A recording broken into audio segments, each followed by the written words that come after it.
sabana. Are you ready? Kicau, kicau, kicau mania. Kicau, kicau, kicau mania. Kicau, kicau. Assalamualaikum warahmatullahi wabarakatuh. Waalaikumsalam warahmatullahi wabarakatuh. Apa kabar adik-adik hari ini? Baik, Pak. Sudah sarapan? Sudah. Ada yang sakit? Sudah. Nah, saya absen dulu ya. Yang sudah berangkat nanti siapa itu ya? Yang berangkat angkat tangan ya. Yang pertama Mas Syifa Fiadika hadir. Hadir, Pak. Yang kedua Mas Farhan Nasrullah hadir. Hadir. Mas Tejo Saputra hadir. Hadir. Mas Anam Arif hadir. Mas Alex Haji hadir. Iya. Ya, kenapa? Sakit, Pak. Sudah lama. Baru ini, hari ini. Oke, kita mulai dulu ya pelajaran pembelajaran hari ini ya. Nah, di sini kita akan mempelajari tentang perdagangan internasional. Apa yang kalian ketahui tentang perdagangan, Mas Syifa? Jual beli, Pak. Ya, perdagangan merupakan jual beli. Kalau internasional apa Mas Tejo? Antar negara, Pak. Ya, jadi atau internasional itu mencakup negara satu dengan negara yang lainnya. Nah, jadi pengertian perdagangan internasional yaitu adalah perdagangan kegiatan jual beli barang dan jasa yang dilakukan antara satu negara dengan negara lain untuk memenuhi kebutuhan masyarakat dan memperoleh keuntungan. Contohnya, kalau nanti aja contohnya ya. Nah, selanjutnya perdagangan internasional bisa kita artikan dengan ekspor dan juga impor. Apa yang dimaksud dengan ekspor?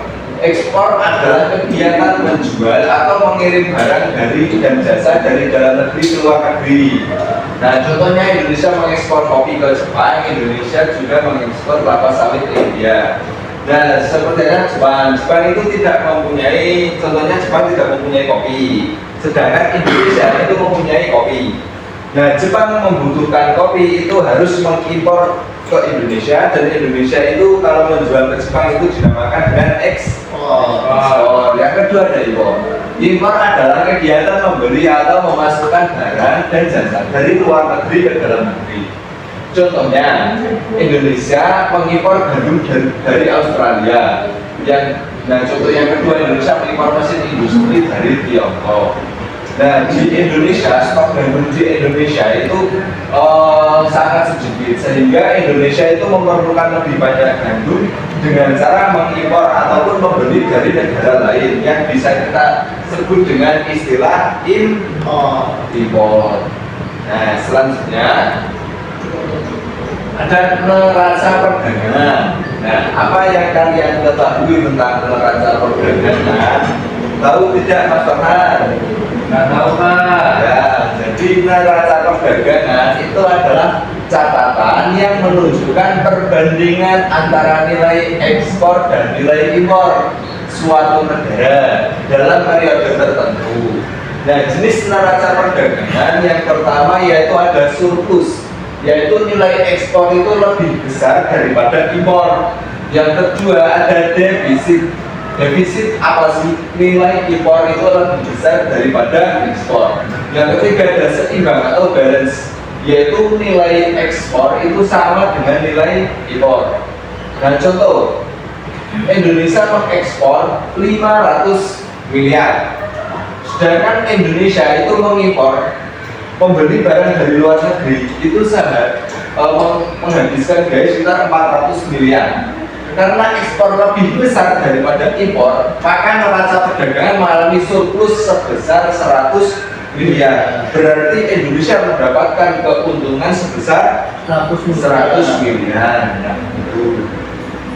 Berarti bisa kita bisa kita pahami bahwasanya jika nilai ekspor lebih besar daripada impor, maka Indonesia akan mengalami sebuah keuntungan. Begitupun sebaliknya, jika defisit itu lebih besar daripada surplus atau nilai impor lebih besar daripada ekspor, maka Indonesia akan mengalami kerugian, akan mengalami sebuah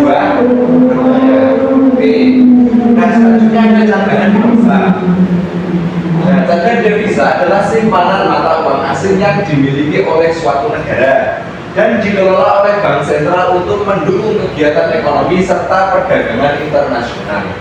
Dan beberapa ada sumber cadangan dari devisa, yaitu yang pertama yaitu hasil ekspor barang dan jasa. Jadi Indonesia itu mengirim barang ke luar negeri, itu nanti Indonesia mendapatkan cadangan devisa. Yang kedua yaitu ada pinjaman luar negeri. Seumpama Indonesia itu kekurangan uang ataupun membutuhkan uang yang lain sebagainya, itu Indonesia bisa meminjam ke luar negeri, nanti akan mendapatkan cadangan devisa. Yang ketiga ada investasi asing.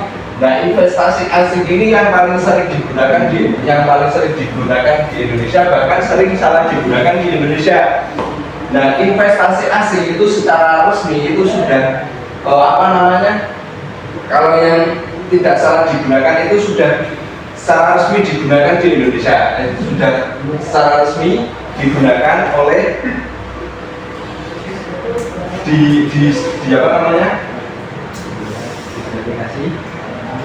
disetujui oleh pemerintah. Nah, kalau investasi yang tidak dilegalkan ataupun disalahgunakan itu investasi yang belum disetujui oleh asing ataupun investasi ilegal. Itu bisa, kalau investasi asing itu secara resmi itu bisa menghasilkan cadangan devisa negara. Maka dari itu barang-barang yang investasi asing yang tidak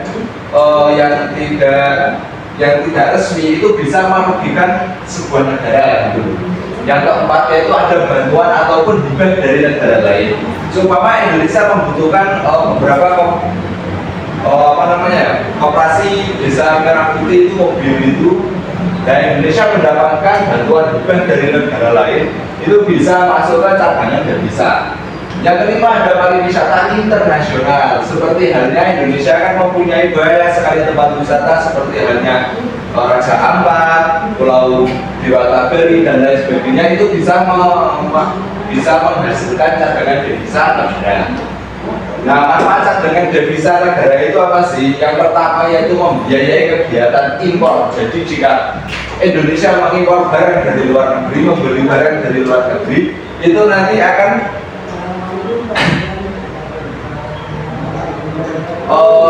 dibiayai oleh devisa. Yang kedua, membayar utang luar negeri. Jika Indonesia mempunyai utang luar negeri dan belum bisa membayar, maka bisa dibayarkan dengan cadangan devisa negara.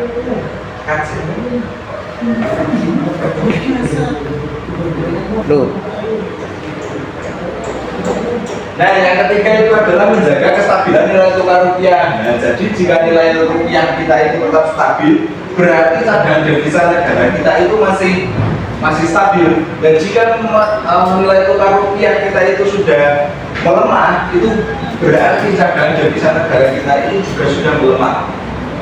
Jadi kita sebagai rakyat biasa gitu kan, kita bisa bisa nitani itu bahwasanya jika nilai tukar rupiah kita sudah melemah, maka cadangan devisa negara kita otomatis sudah melemah.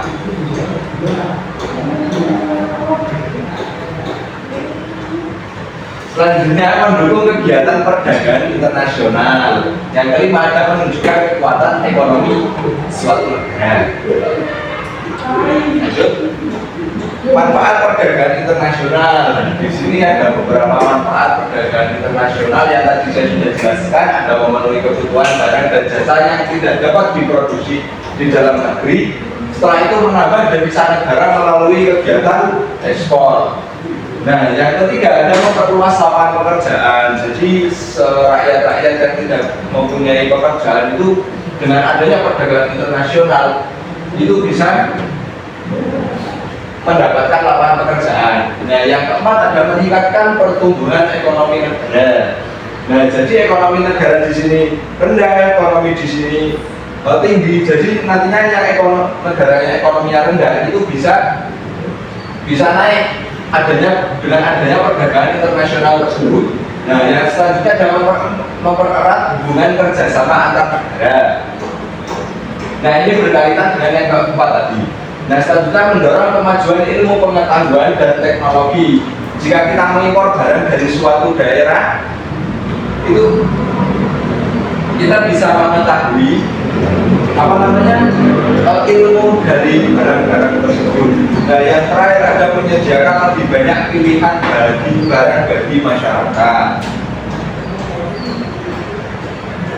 Nah, nah ini kita bisa lihat sendiri ya contoh-contoh ekspor impor barang.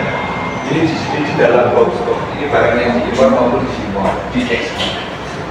Sekian karena waktunya sudah selesai.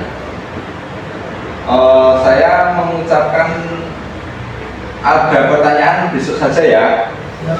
Ya. Karena waktu sudah selesai, saya mengucapkan terima kasih. Wallahul muwaffiq ila aqwamit thoriq. Wassalamualaikum warahmatullahi wabarakatuh. Waalaikumsalam.